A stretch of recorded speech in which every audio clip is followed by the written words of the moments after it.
जय हो। विनीत जय हो में आपका स्वागत है। आज 23 मार्च एक ऐसा दिन जो भारतीय स्वतंत्रता आंदोलन में बहुत महत्व रखता है। आज ही का वो दिन था जब शाम को 7:33 पर देश के सपूत भगत सिंह, सुखदेव और राजगुरु को फांसी दी गई।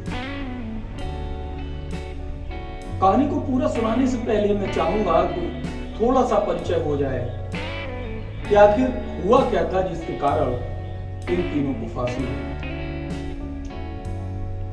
8 अप्रैल 1929 वो तिथि थी जब संसद में एक बहुत बड़ा धमाका हुआ।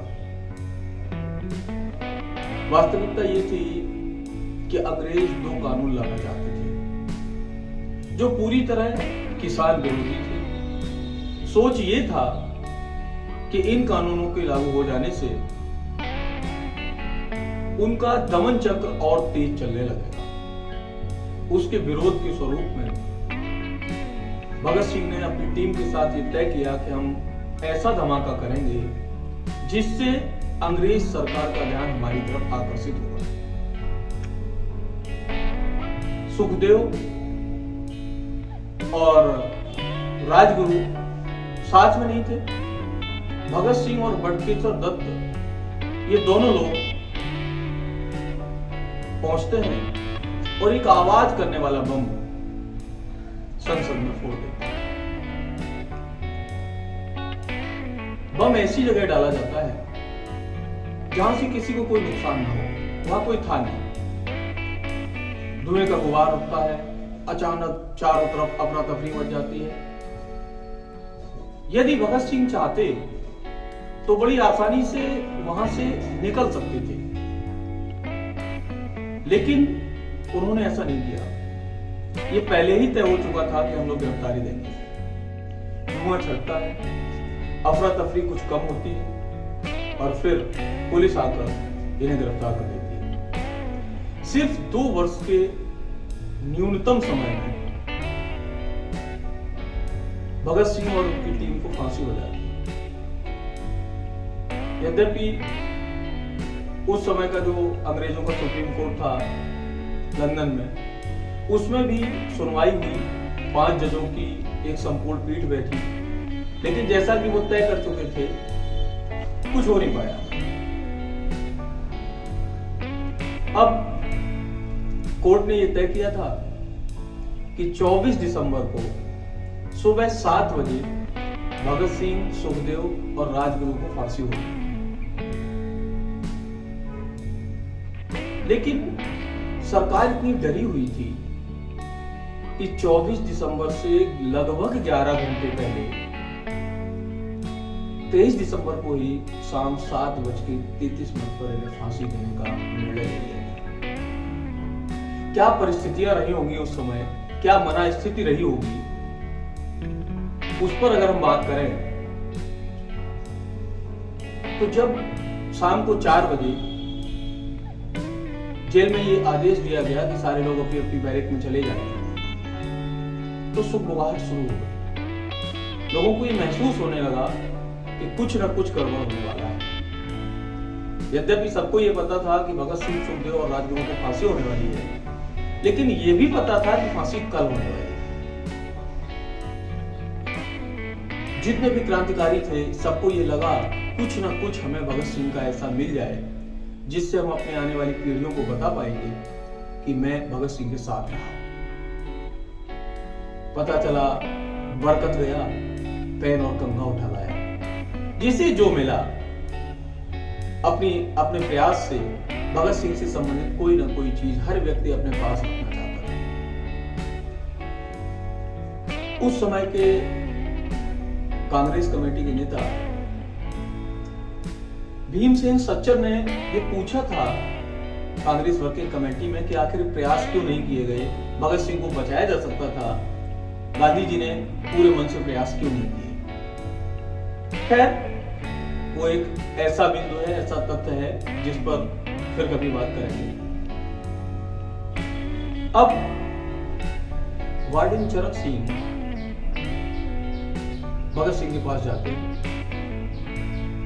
और उन्हें उनकी फांसी के बारे में जानकारी प्रदान करते हैं। उनके साथ रहे चमन सिंह ने लिखा है कि भगत सिंह एक कोठरी में रहते थे जिसका नंबर था 14 और वो इतनी बड़ी थी सिर्फ कि 5 फुट 10 इंच का जवान मुश्किल से ही उसके अंदर समाहित हो पाता था। जब उन्हें ये जानकारी मिली उस समय भगत सिंह पढ़ रहे थे। भगत सिंह को पढ़ने का बहुत शौक था। क्रांतिकारी विचारों की पुस्तकें उनके लिए बड़ा महत्व रखती थी और वो कोशिश करते थे कि ज्यादा से ज्यादा पढ़ा जाए। और शायद इसीलिए जब वो 2 साल के करीब जेल में रहे तो उन्होंने बहुत सारा वहां लिखा और बहुत सारा पढ़ा। इनके वकील प्राणलाल मेहता जब इनसे मिलने आए तो पिछले मुलाकात में उन्होंने कहा था कि रिवॉल्यूशनरी लेनिन नाम की जो किताब है वो हमारे लिए ले आइएगा। प्राणलाल मेहता ने इन्हें वो किताब दी, इन्होंने पढ़ना शुरू किया। लेकिन एक अनचाहा तनाव पूरे जेल में फैल गया था। लोग परेशान थे कि अब क्या होगा। यद्यपि पूरे देश में एक मुहिम चलाई जा रही थी कि कैसे भी भगत सिंह को जिंदा बचाया जाए, जो कि हो न सका। शाम का वक्त आया। भगत सिंह, सुखदेव और राजगुरु तीनों को निकाला गया। शाम के करीब 6 साढ़े 6 का वक्त रहा होगा। जब तीनों भारतीय शेर बाहर निकले तो उनके मुंह से जो स्वर निकल रहे थे वो थे इनकलाब जिंदाबाद, साम्राज्यवाद मुर्दाबाद। उनके एक और साथी रहे जो जेल में उनके साथ थे। वो शिव शर्मा बताते हैं कि जब उनके पास जेलर ने आके ये कहा कि चलिए आपका समय पूरा हो गया है, उस समय वो लेनिन की किताब पढ़ रहे थे। तो उन्होंने केवल एक बात बोला, रुक जाइए, एक क्रांतिकारी को दूसरे क्रांतिकारी से थोड़ा तो मिल लेने दीजिए। 1 मिनट तक वो किताब पढ़ी और फिर उस किताब को ऐसे हवा में उछाल दिया। तीनों जब एक दूसरे के साथ हुए और निकले तो राजगुरु ने कहा चल रहे। तीनों दहाड़ते हुए शेर फांसी के फंदे तक तख्ते तक पहुंचे। काले कपड़े पहनाए जा चुके थे। भगत सिंह ने कहा कि मैं अपना सर नहीं डगवाऊंगा और तीनों ने अपना सर नहीं डगवाया। उस समय जो जल्लाद था पास के ही एक गांव से बुलाया गया था।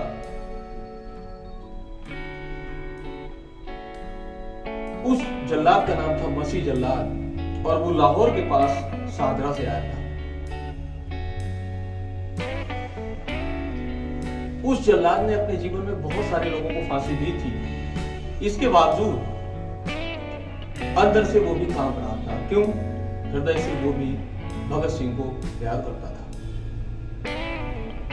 कहा यह जाता है कि भगत सिंह ने अपनी मां से वादा किया था कि फांसी के फंदे पर जब वो चढ़ेंगे तो इनकलाब जिंदाबाद का नारा अवश्य लगाएंगे। और अपनी इस जवान को पूरा रखने के लिए इतनी तेजी से उन्होंने इनकलाब जिंदाबाद का नारा लगाया कि जेल के करीब रहने वाले बहुत सारे लोगों ने इसे अपने कानों से सुना। इनकलाब जिंदाबाद का नारा लगा के एक दूसरे को गले लगा के स्वयं अपने हाथों से फांसी का फंदा अपने गले में पहन के इन तीनों ने इस देश के लिए अपनी शहादत दी। उस समय के जो जेल अधिकारी थे, लेफ्टिनेंट कर्नल जे.जे. नेल्सन और लेफ्टिनेंट कर्नल एन.एस. सूद, इन्होंने ये घोषित किया कि अब इन तीनों की मौत हो चुकी है। डॉक्टर से सलाह मशवरा करने के बाद ये तय किया गया। एक सिस्टम होता है कि जब कोई व्यक्ति फांसी का फंदा चढ़ जाता है या उसे सजा सुना दी जाती है, तो जो जेल के अधिकारी होते हैं उन्हें पहचानना होता है। लेकिन जेल अधिकारी इतना तनाव में थे चरण सिंह कि उन्होंने पहचानने से इनकार कर दिया।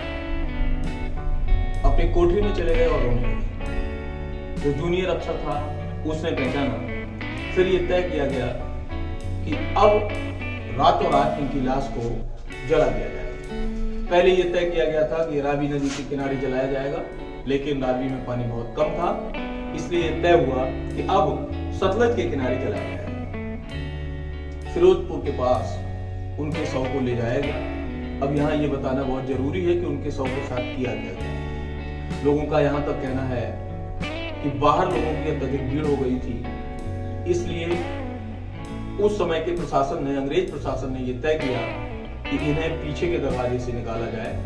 तो पीछे दीवार को तोड़कर एक ट्रक लाया गया और बहुत नृशंस तरीके से इन शेरों के शरीर के कई टुकड़े किए गए और बोरे में भरकर ले जाया गया। लेकिन जब ये सतलज के किनारे जलाने का प्रयास कर रहे थे, तब गांव के लोगों ने देख लिया और जैसे ही गांव के लोग दौड़े तो सभी अंग्रेज अधिकारी वहां से भाग गए। फिर गांव के लोगों ने ही एक पंडित को वहां बुलाया, जो कसूर गांव के रहने वाले जगदीश अचरज थे, उन्हें बुलाया गया। उन्होंने इनका दाह संस्कार करवाया।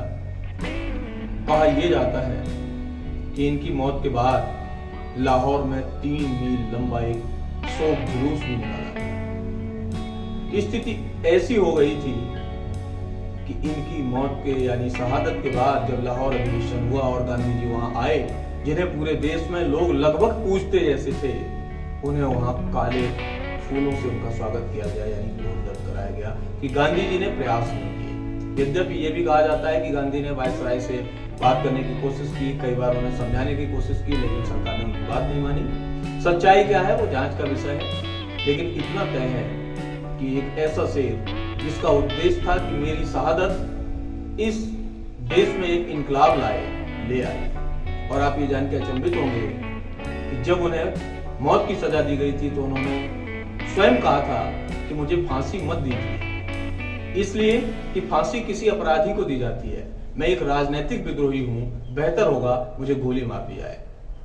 यद्यपि उनकी बात मानी नहीं गई और उन्हें फांसी की ही सजा दी गई, लेकिन अपनी शहादत के द्वारा देश को जागरूक करने में वो सफल रहे और आज का दिन भारतीय इतिहास में काले अक्षरों से लिख गया। जय हो।